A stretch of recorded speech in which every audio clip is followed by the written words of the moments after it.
Although there are other ways to create a vendor or supplier, I'm going to do a quick demo creating a supplier from scratch using the Supplier Master app F1053A. From the overview page, I click on Create and then Organisation. I will use the internal numbering for the grouping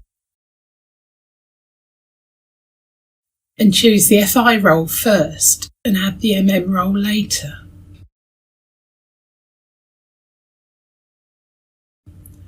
I fill in the address details, the purchasing organisation, company code, and so on.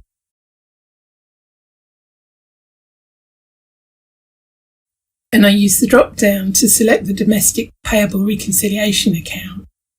I could scroll down and enter the name, but I'll do it on the next screen where there's more space. The next screen allows me to enter a name. The name I'm using here is quite short, but there are 4 lines available for the name. If you use a lot of lines for the name and address, you may need to check that any forms pick up all the lines. Normally I would just enter an abbreviation in the search term, but I'm just preceding it with my initials so it's easier to find my suppliers quickly in the sandbox. Normally you'd use an accounting clerk for this. I need to create a purchasing role, so I click on the Create button in the Role section, and then in the drop-down I can select the MM role, FLV N01.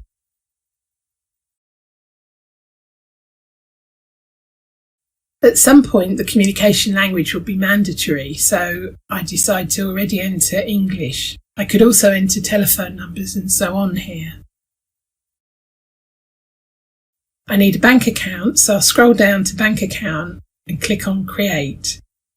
I enter the bank country as the US, and assuming the bank is already created, I search the drop-down under the bank key for the bank.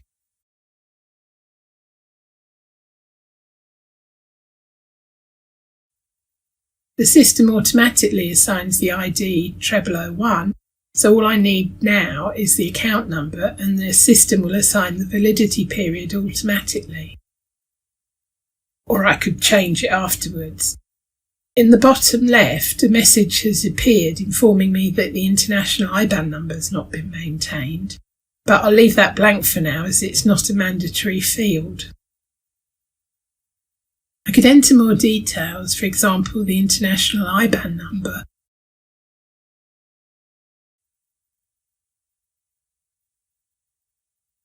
In the Purchasing Organisation section,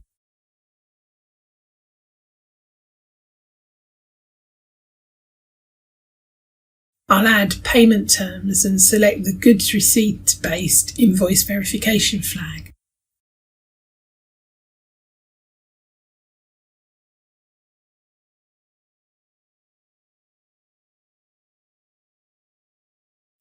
Under company code, I could enter an account clerk, but I'll enter a payment method and a payment term in case any invoices are posted without a purchase order.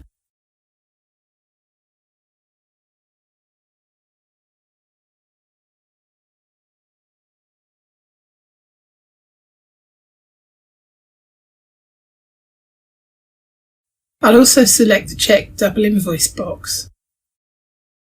At this point I have a draft saved. I could back out and the draft would still be there, but in this case I'm going to save the supplier.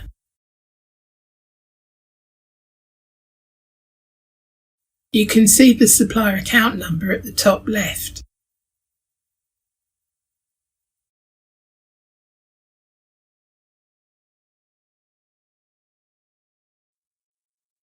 I'll scroll back up and come back out of the supplier and go back to the overview.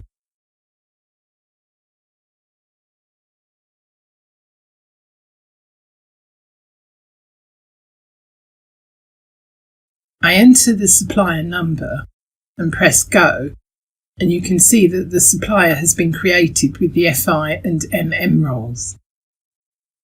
I can go back into it by clicking on the little blue arrow to the left of the line, and I can display all the fields by scrolling down.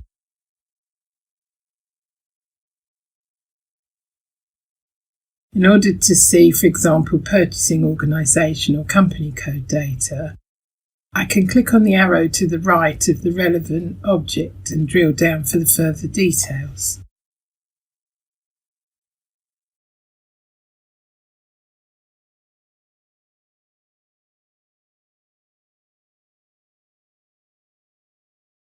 Using the app's Create BP relationship based on the GUI transaction BUB1, as well as the amend and display BP relationships which are based on transaction codes BUB2 and BUB3 respectively, you can create relationships between business partners.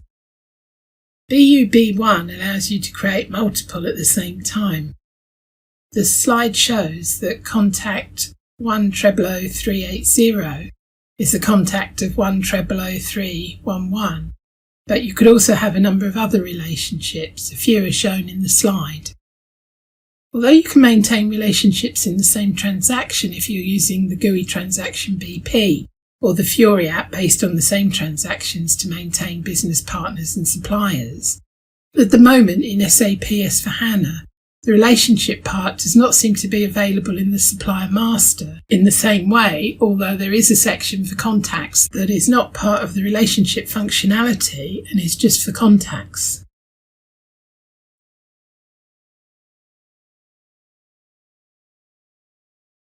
Here, I have selected the Change Business Partner Relationship app based on the GUI transaction BUB2. I'm entering just the minimum data, which is the first business partner, and pressing Execute. On the next screen, I choose Create, and using the drop-down options, choose the relationship I want. In this case, to keep it simple, I'm going to make an existing business partner a contact. Then I enter the contact business partner number and press Continue to accept the default validity period. I could add more data as required, but I'm just going to continue to get the relationship tree at the end.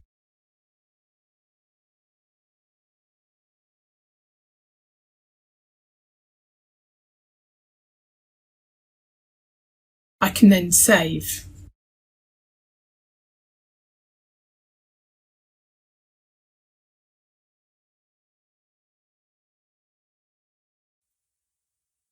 You can choose to use the sensitive fields functionality to allow for verification of changes to, for example, bank data, but it has to be turned on at global level as the bank is at global level.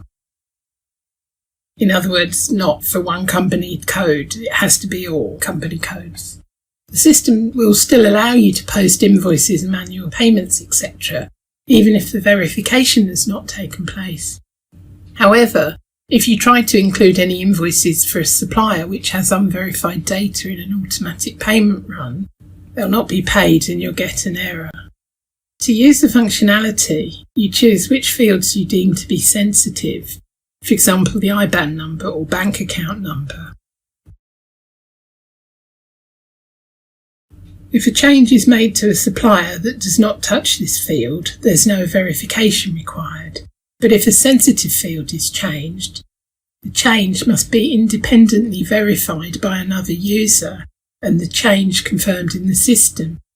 A user cannot verify his own changes even in the test systems. Currently, the Fiori apps use the GUI transaction FK09 and you can choose by vendor or company code. When you execute the transaction, a list of changes to be confirmed is shown. Yellow triangles indicate accounts to be confirmed, which will be replaced by a green symbol once they are confirmed. To confirm or refuse a change to a sensitive field, you double-click on the supplier, and in the next screen you can verify the change and confirm or refuse it. Until the change has been confirmed, the automatic payment program will not pick up any invoices on that supplier account.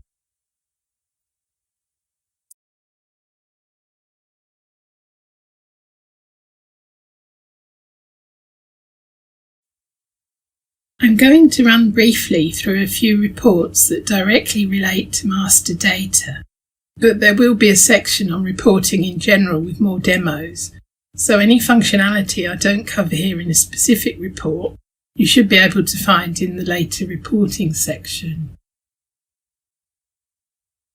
The Display Supplier List app F1861. As the name implies, this app lists all the suppliers according to selection criteria that you can choose in the filter bar at the top. It's a good way to see a list of all the suppliers with a posting block or payment block or marked for deletion. You can group suppliers, for example, by account group, country, reconciliation account, accounting clerk, and so on, or check which suppliers are missing a tax number, email, or have the wrong postal code format, and so on. And you can, of course, drill down into the supplier. You can use the Settings button to add or remove columns, and you can save a variant of the selection criteria, as well as the report layout, and you can export the report to Excel. If you click on the blue supplier number, you can jump to other apps. But if you click on the blue supplier number in the pop-up, the supplier fact sheet is opened. The supplier fact sheet is a mix of supplier master data as well as transactional, and is sometimes called the 360 degrees view of the supplier. If you buy materials from the supplier, you can see the different products under the Materials tab. You can see the first few tabs in this slide, and examples of some of the other tabs in the following slides. There are also various KPIs that you can see, for example, contract or off-contract spend. Under the Invoices section is a quick overview of the invoices and their status, posted, parked, held, etc. There are also other purchasing KPIs available. You can also set valuation scores for suppliers. You can get the supplier fact sheet also from the Supplier Master Overview page by selecting the supplier and then clicking on the Object Page button. Or you can get to the supplier fact sheet by going into the actual supplier from the Create Supplier Master app and clicking on Open In and then selecting the supplier object page.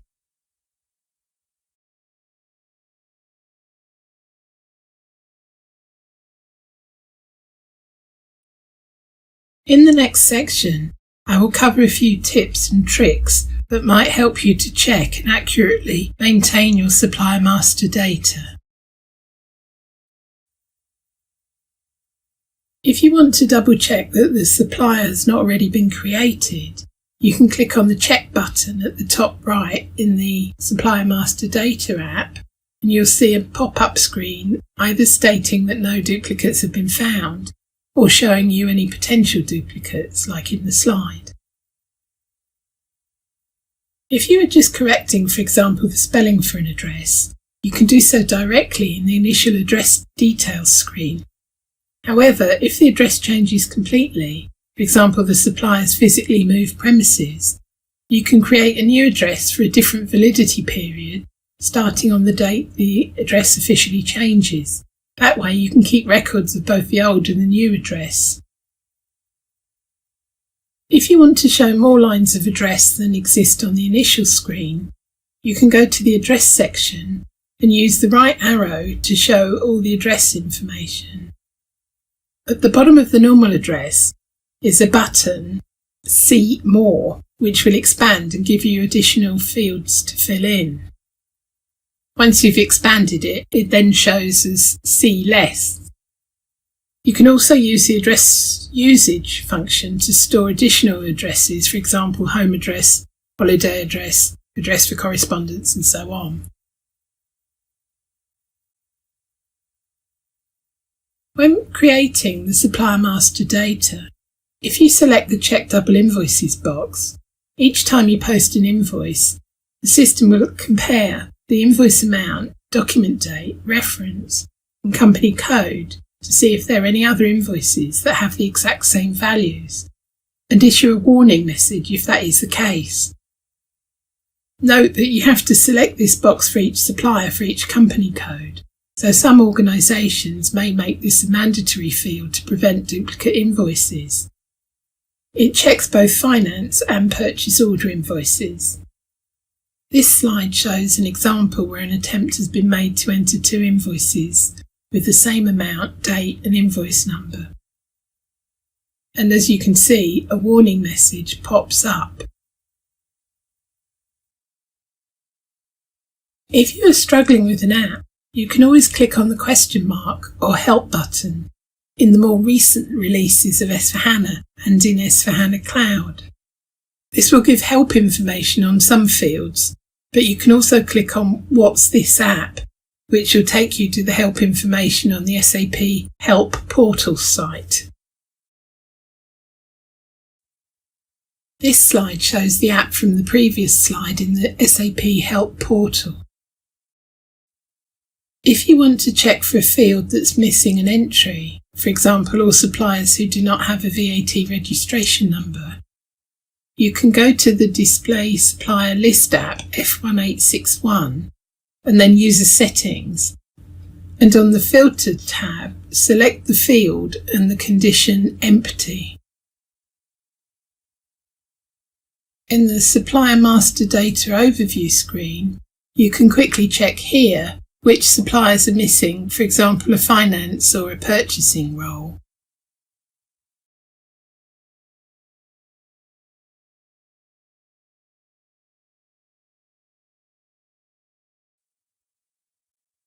In order for an invoice to be correctly posted and paid against a purchase order, it's useful to understand the underlying documents in the whole purchase or procure to pay flow. It makes sense to ensure that purchases are approved before they're ordered, and recording the receipt of goods or services against the purchase order means that you already have some information available in the system when the invoice arrives. This section explains the purchase to pay process and how the information from the purchase order and the goods receipt is used to improve the efficiency of posting and paying the invoice. We will start by explaining the purchase to pay process flow and the concept of three-way matching, and then talk about the different types of procurement and purchase order types that you might come across. We'll explain how the different documents and information are transferred to finance and what you need to know to match the invoices correctly with their related documents.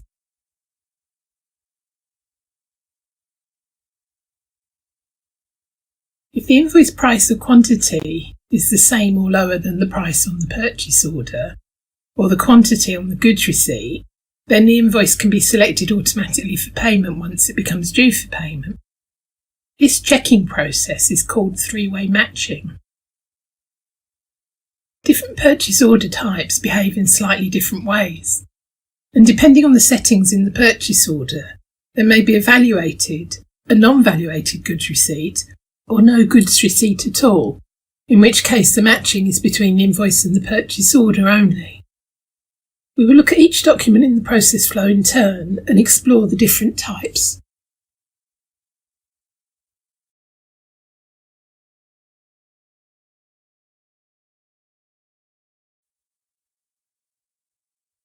The exact steps will vary depending on the organisation and whether the whole flow is in SAP or another system such as Ariba. Some organisations will start with a purchase requisition for some or all purchases, and others may start with a purchase order. Usually, but not always, the goods receipt is then posted, followed by the invoice. If everything is okay, the invoice can be paid. The information contained in the original purchase requisition or purchase order will be passed along the flow, and some of it used by each step. A purchase requisition is an internal request to buy something either from a catalogue or in general. A purchase requisition may also be automatically created by the system, for example in order to replenish stocks in a production process. Alternatively, It may be created as part of the employee self-service process, where an end user knows approximately what he wants to buy, but may not necessarily know the best supplier to buy from or what the correct price should be. Once the purchase requisition has been checked and any necessary details added, the purchase requisition is then converted into a purchase order to be sent to the supplier. Some organisations may create a purchase order directly without a purchase requisition for some or all purchases. Purchase requisitions and orders may be created in the S/4HANA system or be sent from an external system. Depending on the size of the order, the approval flow may vary. There may be no approval for low-value purchase orders, or a single approver up to a certain amount, whereas for large orders there may be a number of approvers, one of which may be the procurement department.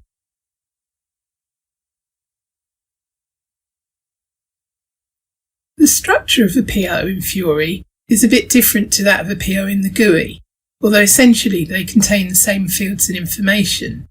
So I'm just going to use the GUI screen initially, as it's easier to get an overview of the whole purchase order on one screen.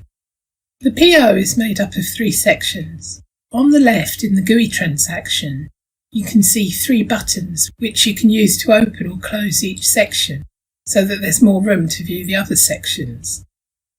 The header section has a number of tabs containing information that applies to the whole document, for example the company code. It also contains payment terms from the supplier master data, purchase order currency, address, status, and so on.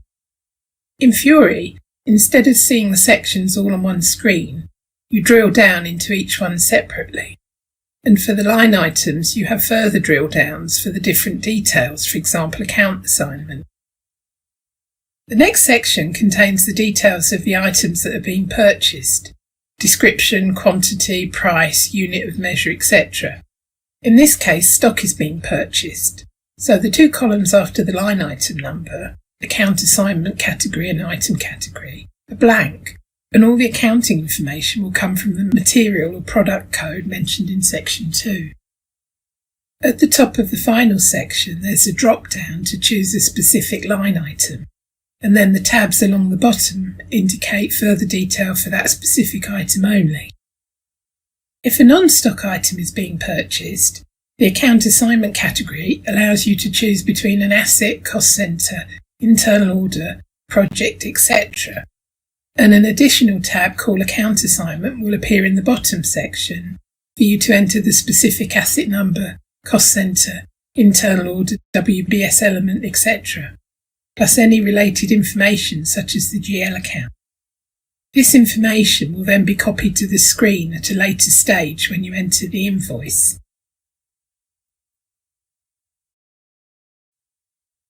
If we look at the same stock purchase order in Fiori, you will see that to get more information about the individual line items, you have to drill down into the line item using the tiny arrow on the right-hand side of the item. The most useful sections for accounts payable when checking something are probably the account assignment tab and the process control and process flow tabs, which we will see in the next slides.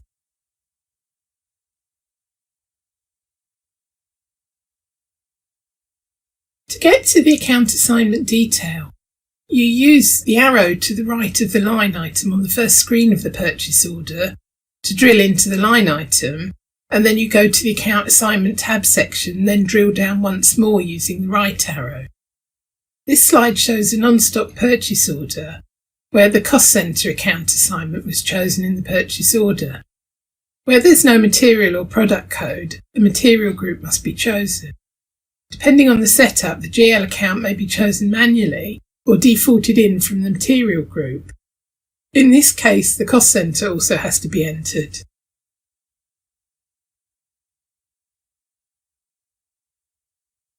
You can get to the Process Control tab from the first screen of the purchase order. Here you can see whether a goods receipt is expected or not, whether it will update the general ledger, and whether the invoice will be posted against the goods receipt or directly against the purchase order. We'll see this in more detail shortly.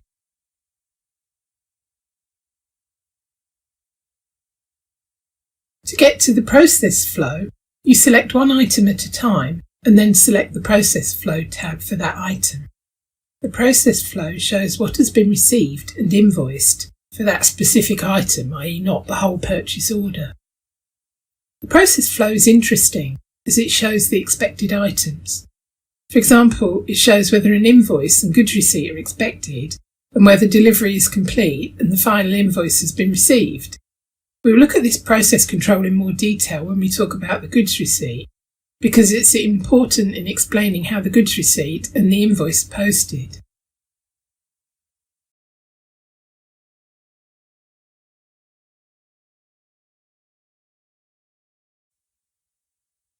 Purchase orders may look and behave slightly differently, depending on what's being purchased. For example, fixed assets, stock, non-stock and services are transferred to finance in slightly different ways. This slide shows a purchase order for a fixed asset. The main difference on the top screen is that the account assignment A for assets has been used, and this means that an asset number must be entered. The asset number dictates which asset account in the general ledger will be posted to. If you have more than one ledger, the internal posting will be to a special clearing account, but at the same time additional documents will be posted to the asset accounts for each ledger. The asset number shows in the lower left of the screen, in the Asset Management section of the Account Assignment screen.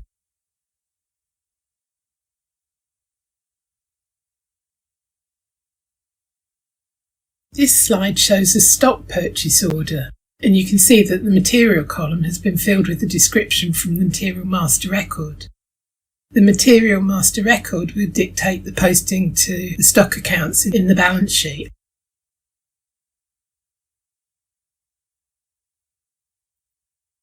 This slide shows a non-stock purchase order where the account assignment K has been used, meaning that a cost centre is required.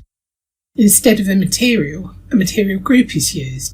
Depending on the purchasing analysis required, organisations may configure material groups in detail and link them to GL accounts, or they may just use generic ones and enter the GL account manually each time. This slide shows an example of a limit or blanket purchase order, where instead of purchase order items being entered, the limit item section is used to enter a limit amount. This can be used, for example, for a regular utilities, telephone or service charge, where the exact amount may not be known in advance, but it's rarely queried. It can also be used for a number of small items such as stationery, to avoid having to create a separate purchase order for each small item. You could also create separate line items for each month to ensure that the spend is spread across the year rather than made all in one month.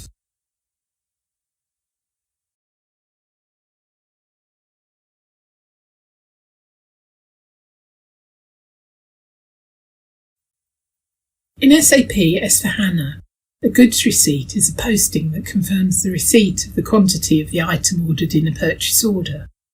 It may reference a physical delivery note that came with the goods, or an internal reference from the warehouse depending on the organisation.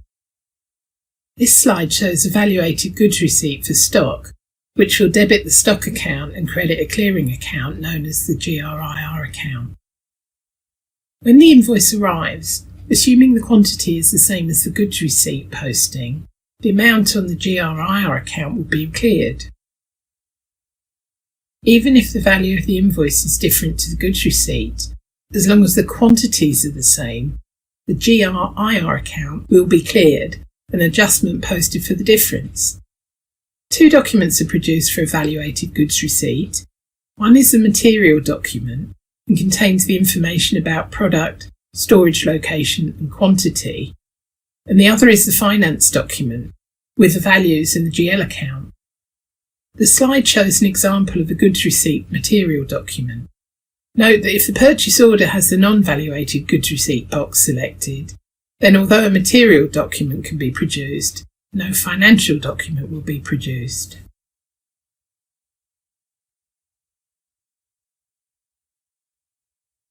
If the goods receipt is posted before the invoice, it will usually take the value from the purchase order, whereas if the invoice is posted first, the goods receipt will take the invoice value, assuming the two are different.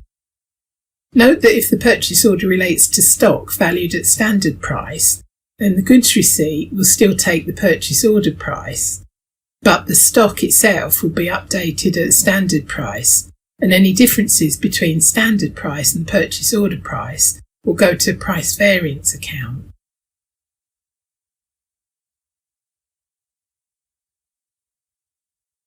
The term logistics invoice verification simply means verifying the invoice against the logistics processes, in other words, the purchase order and the goods receipt. Similar to the goods receipt, both a material document is produced for the logistics process, as well as a finance document for the general ledger posting. In this slide, we see an example of an invoice being entered against a purchase order. The only thing I've manually typed in so far is the purchase order number and the amount of the invoice. The system has taken the rest of the information, such as the supplier number, product, tax, general ledger information, from the purchase order. It's proposed an amount for each line item based on the quantity in the goods receipt and the value in the purchase order. If we click on the View button for an item, we can see the full history, for example in line item 1. Although 10 items were ordered, only 4 were goods receipted. An important point to note that sometimes confuses new users is that what is shown is just a proposal. In other words, just what the system thinks should be invoiced based on the purchase order and goods receipt in order to save time manually entering all the details. If that's not what is on the invoice, you should change the quantities and amounts accordingly. And changing the quantities and amounts on this screen only affects the invoice and does not affect the original purchase order and goods receipt. In reality, the invoice could be for a different amount or quantity or both. Perhaps the supplier made a mistake on the invoice and invoiced us at the wrong price, or for the wrong quantity, or the person creating the purchase order or goods receipt made a mistake. In any case, we usually have to enter the amount that is on the invoice regardless of whether it's technically correct or not, and then request a credit note or other correction. The fields for quantity and amount can therefore be changed accordingly. The behaviour of a purchase order, and hence the related goods receipt and invoice, depends on a number of factors. If the valuated goods receipt option is selected in the purchase order, then the goods receipt will contain the posting to expenses or stock, with the offset posted to a control account called the GRIR account.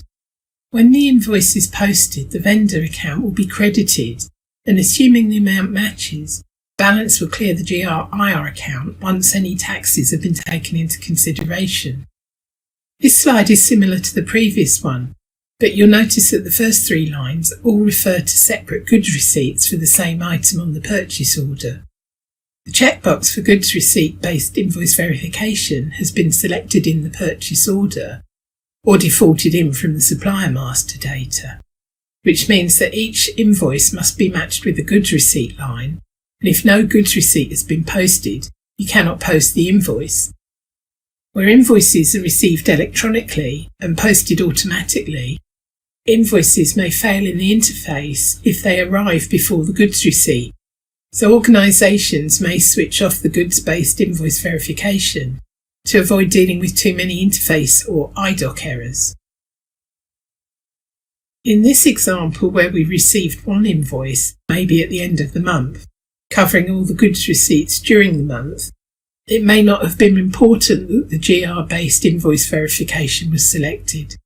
However, where you have a large purchase order and many goods receipts for each item, it will probably be easier to have the box ticked.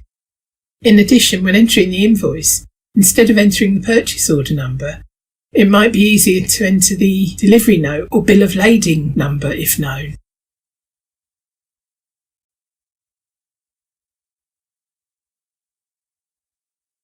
I'm using the accounts payable process flow transaction for this and the next couple of slides to show the difference between a goods receipt based posting and a non-goods receipt based posting. In this slide and the next, you can see that the invoice posting is directly linked to goods receipt posting. This slide is a very simple one with one delivery for each purchase order item.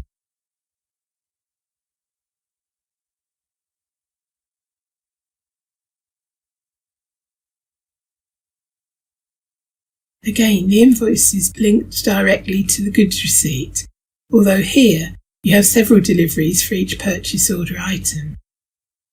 Purchase order 20 has 2 goods receipts, but 4 invoices. The first 3 linked to the first delivery, and the 4th invoice linked to the second delivery, although the finance documents for the first 2 invoices also cover item 10 of the purchase order and have not been included in the slide.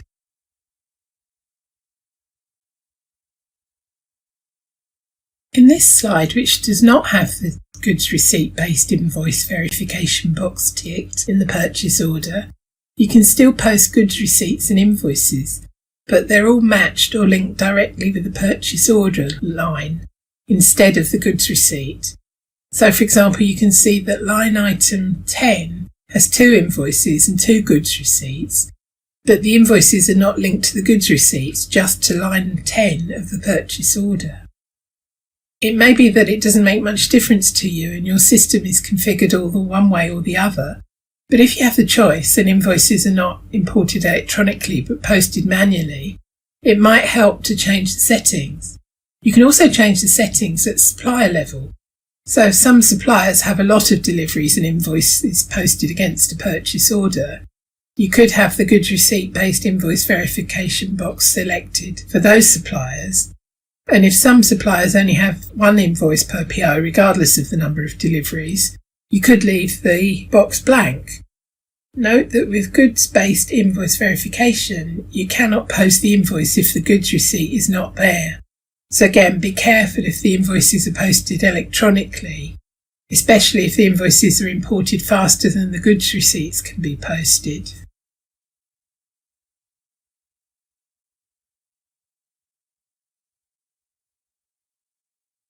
Just because the invoice is posted against the purchase order and not directly against the goods receipt, it doesn't prevent the 3-way matching being carried out. And if the correct goods receipts are not posted, the invoice will still be blocked for payment. The slide shows a purchase order where the invoice has been posted, but there's no goods receipt at all.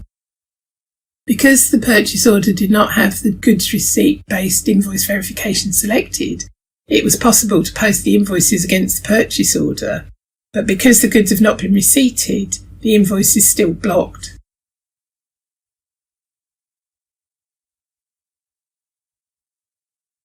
The goods receipt can also be valuated or non-valuated. For example, some countries do not allow values to be posted to a fixed asset unless the invoice has been received, but they still want a record of the receipt of the fixed asset to be posted to the system. Posting a non-valuated goods receipt simply means that the general ledger is not updated at the time of entering the goods receipt. The goods receipt occurs so that there's a record that the items have been received, but the general ledger is then only updated when the invoice is posted. In the slide, you can see that there's no accounting document in the flow of the material document, and that in the PO, the process control shows the non-valuated goods receipt box has been selected. If there's no goods receipt, or if the goods receipt is non-valuated, then any posting to the general ledger will only occur when the invoice is posted.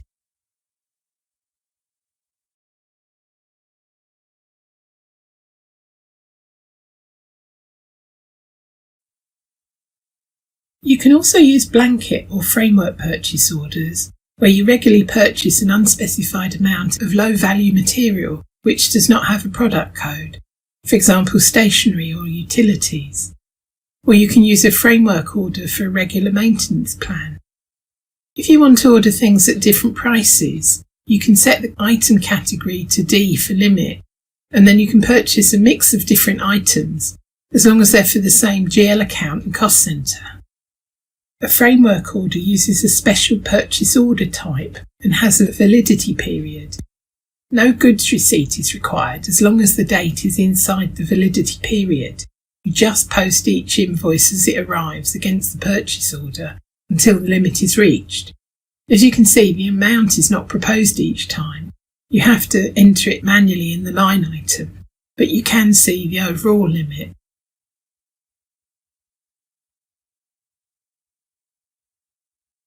The slide shows the purchase order history for a blanket purchase order. The app I used was the supplier invoice list, and I drilled down on the purchase order line to see the full history. In this slide you can see the same example, but from the full accounts payable process flow. In this case, the second invoice had a query and is currently manually blocked for payment, but the other two are free for payment.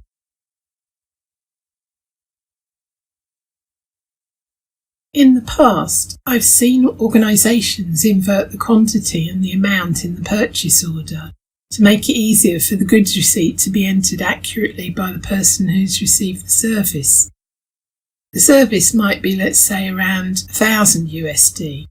If the purchase order is raised for a quantity of 1 and an amount of 1,000, then you can't really do a goods receipt for 987.21, as you wouldn't be able to enter the correct fraction of 1.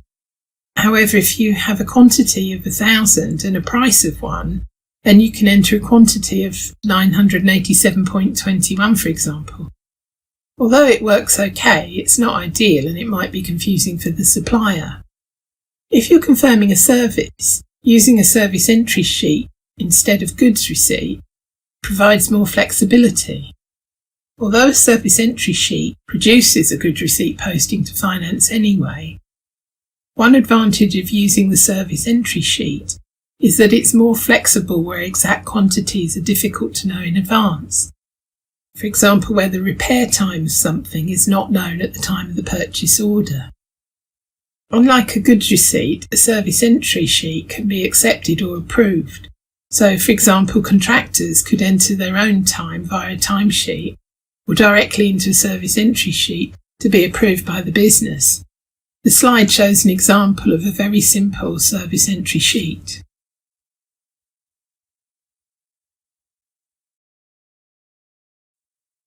And the insert shows the process flow. As you can see, both a service entry sheet and a goods receipt have been produced. The slide shows the display process flow for Accounts Payable app, showing all the related documents for a transaction. In this case, I've entered the purchase order, but I could have entered, for example, a goods receipt or a journal entry number instead. All items are green as everything was okay and paid, but if there was a discrepancy and the invoice was blocked, parts of the flow would show in red.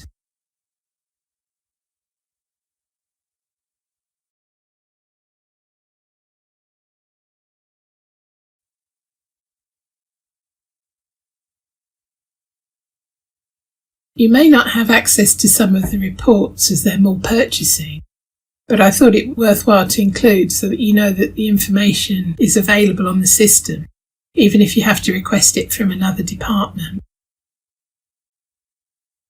The app in this demo is the Display Process Flow Accounts Payable app F2691.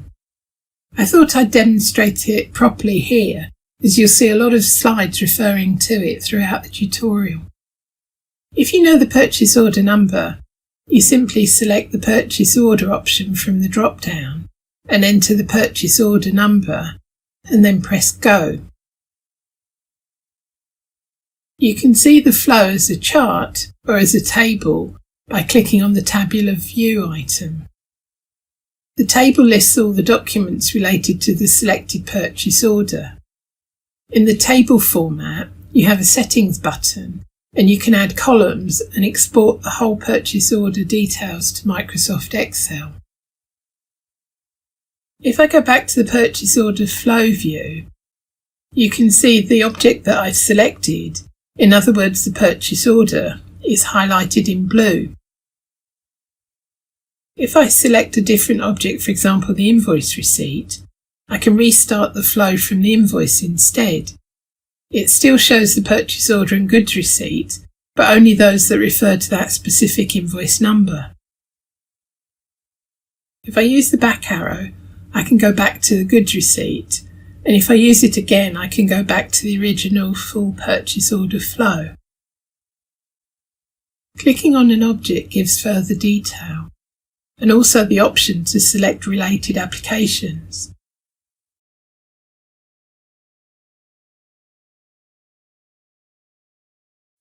Clicking on Optimize Connections sometimes rearranges the objects better, but in my opinion not always.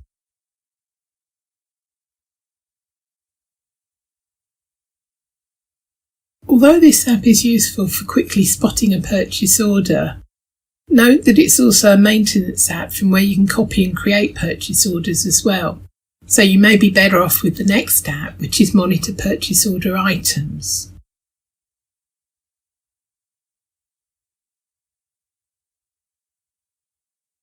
Again, this app is very much a purchasing report, but it may be useful to help find or check a purchase order number where there's a typo or something is unclear. In the reporting section, we'll go into more detail on how to run this type of report, which you can see in table or chart form or both, as in the slide. By clicking on the right-hand arrow, you can drill down into the purchase order line item and see the document process flow for the line item, or you can click on the blue purchase order number and select the Manage Purchase Orders to arrive at the same place. Clicking on the blue purchase order number, and then in the pop-up clicking again on the blue purchase order number, takes you to another purchase order app, which is more of a fact sheet.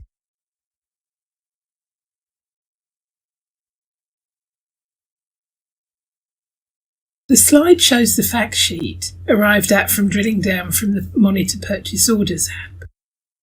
Although it looks similar to the Manage Purchase Order app, if you scroll down or use the tabs at the top to jump to different areas, there's a lot of useful information. For example, it lists any purchase requisitions, contracts, goods receipts, and invoices, and you can easily see if any of the goods receipts have been reversed. You can also drill down into blue items such as the goods receipt number or the supplier invoice number for more details.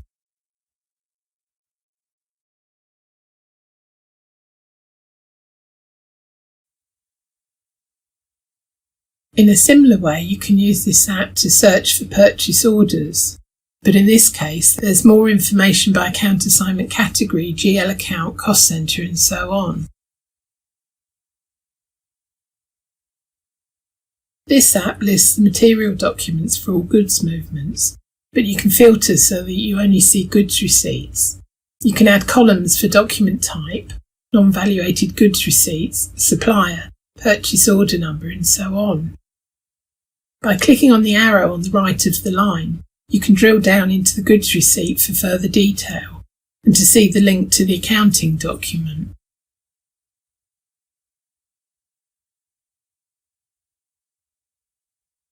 This slide shows the detail of the goods receipt reached by selecting the right-hand arrow on a line in the previous slide.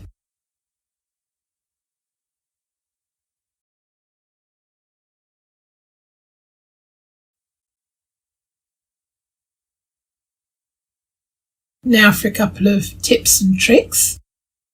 If you're in the finance document and want to drill down into the historical documents, the easiest way to do it is to go to the Related Documents tab shown in the slide and then expand the document types. You can then drill down into those documents using the blue document number.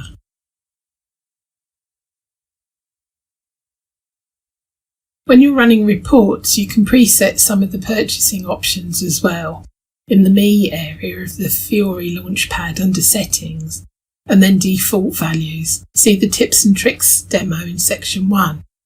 This will fill these fields automatically, but not necessarily everywhere. For example, it won't pre-fill fields when you're creating a purchase order, but it can pre-fill fields in the selection criteria in the filter bar of some of the reports where it's relevant.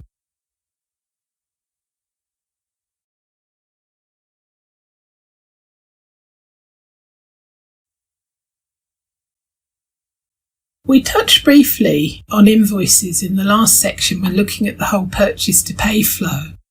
And now we're going to do a deep dive into all the ways of posting invoices and credit notes, as well as some related functionality. Although most organisations will try to raise purchase orders for most, if not all, purchases in order to ensure the purchase is approved before it's made, in some circumstances, invoices may still be posted without raising a purchase order, so we'll show both methods in this section. We will explain the difference between held and parked invoices, if the invoice cannot be immediately posted due to a query, and we'll also go through how to correct an invoice once it has been posted. There's a new tool in SAP S/4HANA which allows you to import invoices from a spreadsheet, but not those linked to a purchase order. If you don't have complicated travel expenses and you just post the expenses to an employee vendor account, you could, for example, use this tool for that. Other functionality that we briefly cover in this section are tolerances, cash discounts, one-time vendors, and mass changes to line items, as well as recurring journals.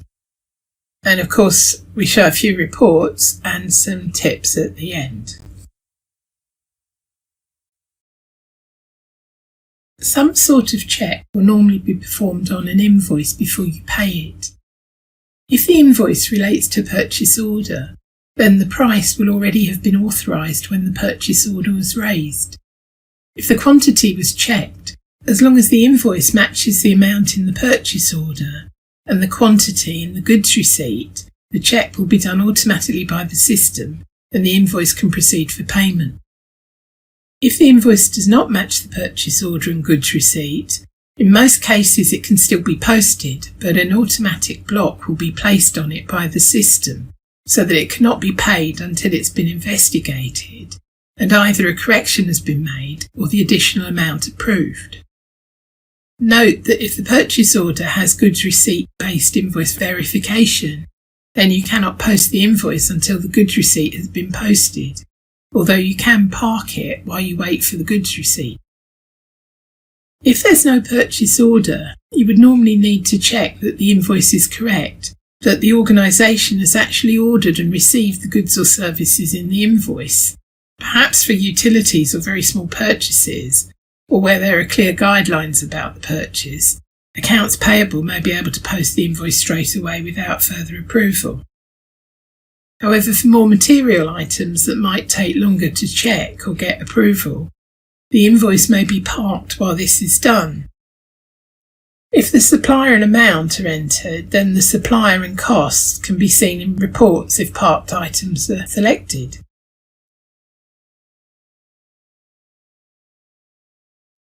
If the supplier and amount are entered, then the supplier and costs can be seen in certain reports if parked items are selected. This means that if the supplier rings up to chase payment, you can check whether you've already received the invoice. And if you've entered a comment on the parked invoice, then you'll be able to find it easily if it's been physically sent to somebody for approval.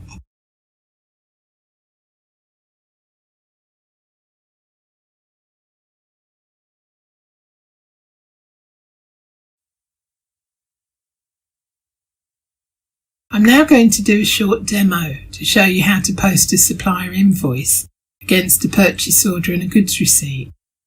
I'll be using the app F0859, which is Create Supplier Invoice, although according to the Fiori app library, it seems to be called Manage Supplier Invoices at the moment.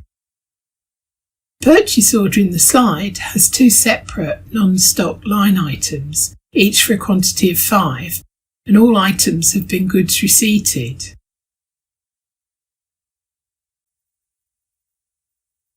The first thing that I do when I go into the app is to check the transaction type, which usually defaults to the last transaction type used.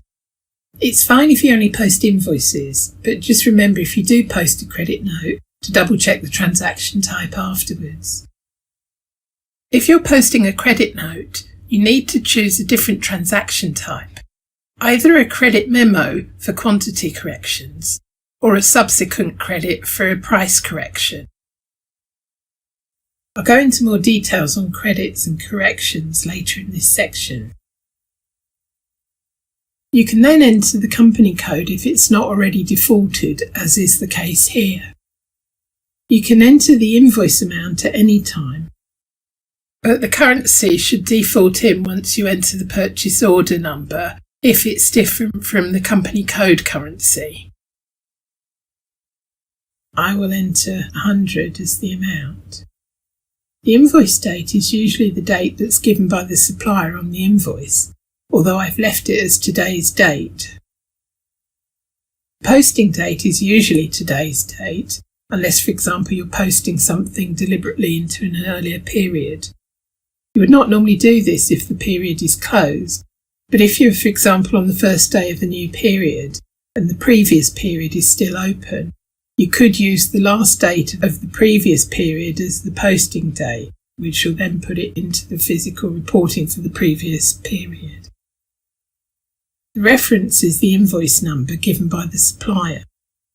If you want to enter any text that applies to the whole invoice, you can do so by clicking on the See More button to get to the header text. You can enter the invoicing party, but if this is already on the purchase order, then entering the purchase order number will usually pull it in automatically along with the currency of the purchase order, although you should check it. I have entered the purchase order number, and as you can see, it's pulled in both the currency and the invoicing party.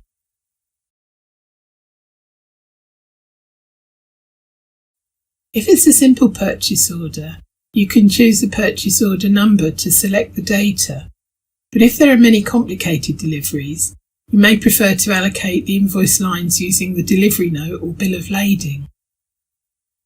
You can also choose service entry sheets here. Note that you can choose more than one of each if, for example, the invoice refers to more than one purchase order, etc. As this purchase order has a goods receipt, the system proposes the amount based on what is in the purchase order and the quantity based on what has already been goods receipted. But if the invoice is different, you should change this so that it matches the invoice. Note that you're only changing this in the invoice, it will not change the actual purchase order or goods receipt. If you're unsure of something in one of the line items, clicking on the blue View button in the purchase order history will show the history of that line item.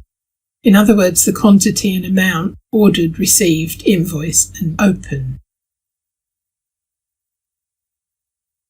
The reason that you also have a separate box for the subsequent debit credit is because potentially you could have an invoice with two line items. One where there is a quantity difference, which requires the credit memo functionality, and the second with a price difference, which requires the subsequent credit functionality. In this case, you would post the whole document using the credit memo functionality, but select the subsequent credit box for the line with the price difference. As I scroll down, the next section is the GL account items. If I wanted to, I could add additional items here, for example any unplanned costs such as delivery charges. The tax code usually defaults in from the purchase order.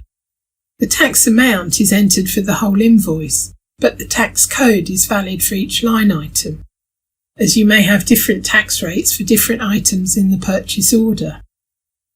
If you go to the Tax tab, you can get the system to propose the tax amount for you, and then check that it matches what is on the invoice. You can also enter the tax amount manually from the invoice. In this case, I've chosen a tax-exempt tax code, so there's no tax amount. The payment terms and any cash discount allowed are normally set in the vendor master and will be copied to the purchase order and invoice automatically, but can be overridden if necessary, although normally the master data should be correct. If there's still a query and you want to check something before the invoice is paid, you can also enter a manual payment block here. If you enter any additional charges in the unplanned delivery cost section, these are normally added automatically to the original GL accounts and cost objects for the costs. However, if you want them to go to a separate account, you can go to the GL account section and click on the plus sign to enter the GL account and amount that you want to post them to. If you click on the arrow on the left, it opens up for further assignments for tax and cost objects such as a cost centre order or WBS element specifically for the additional costs. At the top, I can see the balance is both 0 and green, meaning that the invoice matches the purchase order and goods receipt perfectly.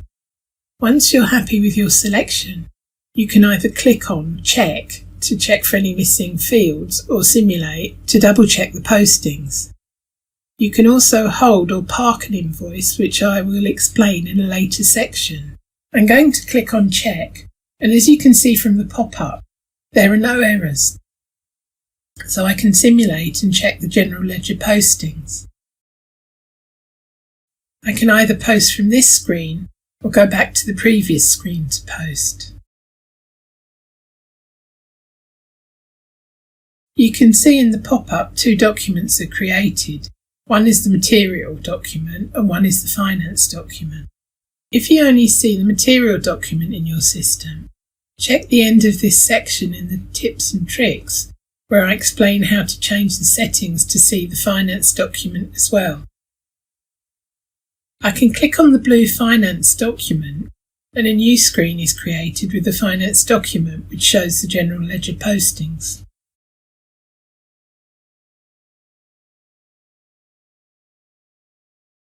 If I go back to the pop-up, I can also click on the material document, which shows the purchase order information.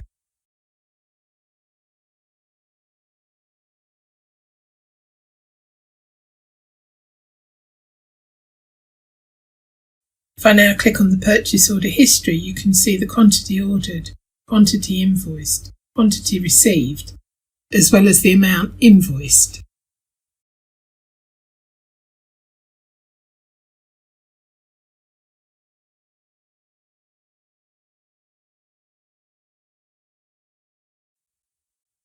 Just to go over the explanation about the delivery and other charges. Delivery charges can be free of charge or included in the price of the item, in which case the whole of each invoice amount will go to the 1GL account. If the delivery charges are material and can be identified separately, they can be set up in the conditions in the purchase order for a fixed amount or to calculate the freight charge based on quantity or as a percentage of the value of the goods. You could also create a separate line item for freight in the purchase order.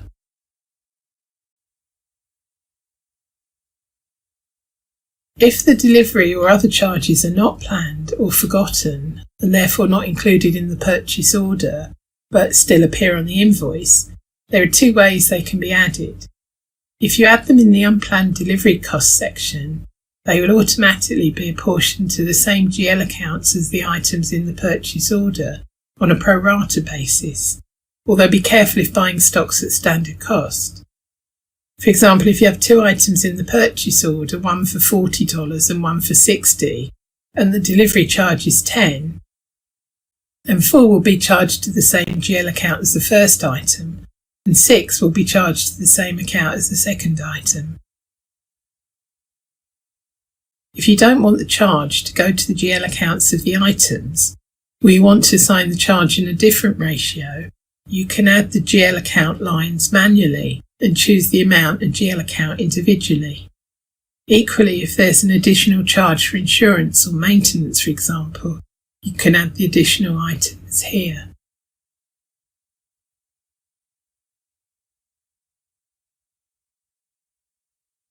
There are a number of different tolerance settings possible. The slide shows an example, typical of rounding. Normally, if there's a difference between what is on the supplier and what's been proposed in the line items, the balance will show in red and you have to adjust the relevant line items to match the invoice in order to post it. However, if you only have a tiny difference, and especially if you have a number of line items, You can let the system automatically put the rounding to a different account. This slide shows the simulation of a tiny difference that is automatically posted to a separate account.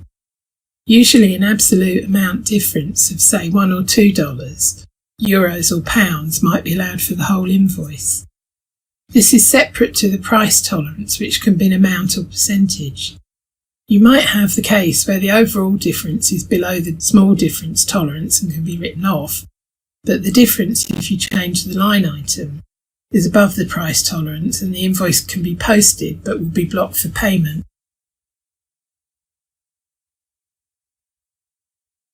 This slide shows an example of an item which is outside the tolerance, but has been adjusted on the line item. The system will allow you to post the invoice, but because it's outside the price tolerance, the error message "price too high, tolerance limit of 5% exceeded" will appear in the bottom right of the invoice. This slide shows an example of how to post an entry against a service entry sheet. You can enter the purchase order, or you can change the reference document category to service entry sheet to get a drop-down of the service entry sheets.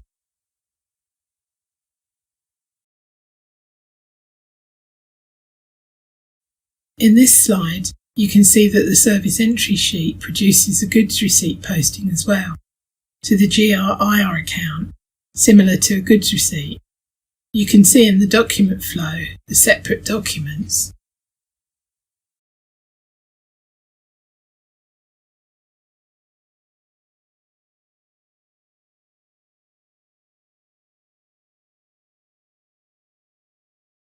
In the section on purchase to pay flow, we discussed the different types of purchase order and goods receipt, and you saw the different ways that you can manage small miscellaneous purchases if you didn't want to go through the whole purchase order creation, approval and goods receipt process for each invoice, for example by creating one blanket purchase order. If you still find that you wish to post an invoice without creating a purchase order, you can use the same app, in other words the Create Supplier Invoice app, but instead of entering a purchase order number and pulling in the approved amount and quantities from the purchase order and goods receipt, you simply enter the supplier account number or invoicing party and manually add the GL account items.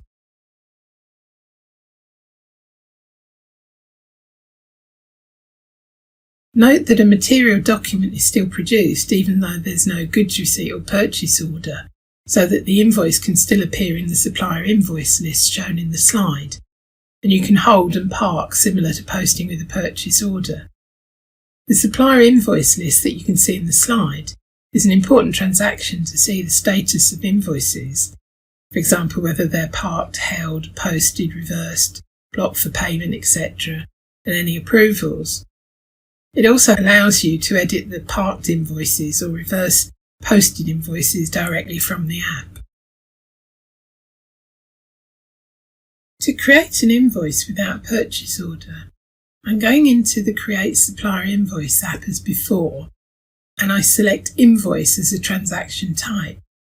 I'm using a UK company code to show a VAT example.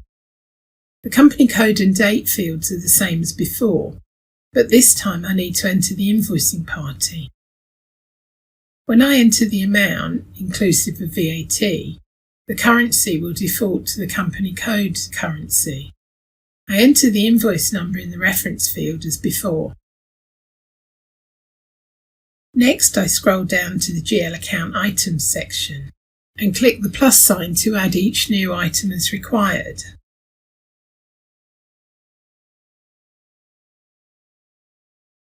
I'm just going to choose the office supplies account as it's simplest. After I enter the GL account number and the net amount, I need to click on the arrow on the left to open up the additional fields for the tax code and cost objects, for example the cost centre.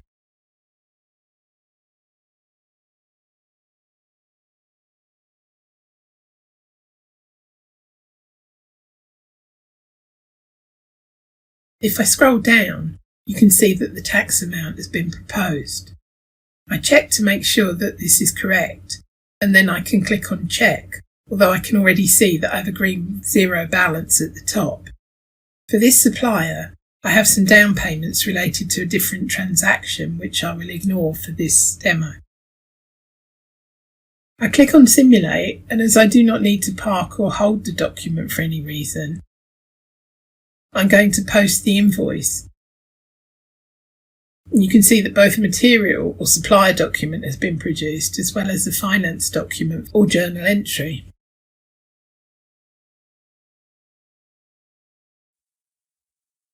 If you need to add additional information to the header in the Create Supplier Invoice app, for example to enter header text or change the document type or exchange rate, you can click on the See More button on the right hand side just below the other header items as in the slide.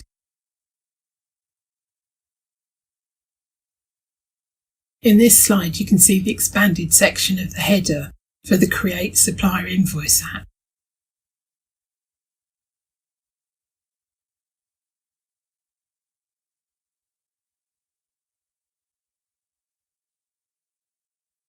Technically, you can still use the Fiori app based on the classic GUI transaction FB60 called Create Incoming Invoices, and you may need to use it if you want to use the one-time vendor functionality, which currently does not work with the new Create Supplier Invoice app. However, if you do not have one-time vendors, there are many advantages to using the same app for both PO and non-PO invoices, apart from just learning a single process. For example, creating an invoice using the FB60 transaction does not produce a material document, so the invoice will not appear in the supplier invoice list and some other Fiori apps. Usually these invoices will have a different document type and a different number range as well, and of course will not appear in the Accounts Payable Display Process Flow app.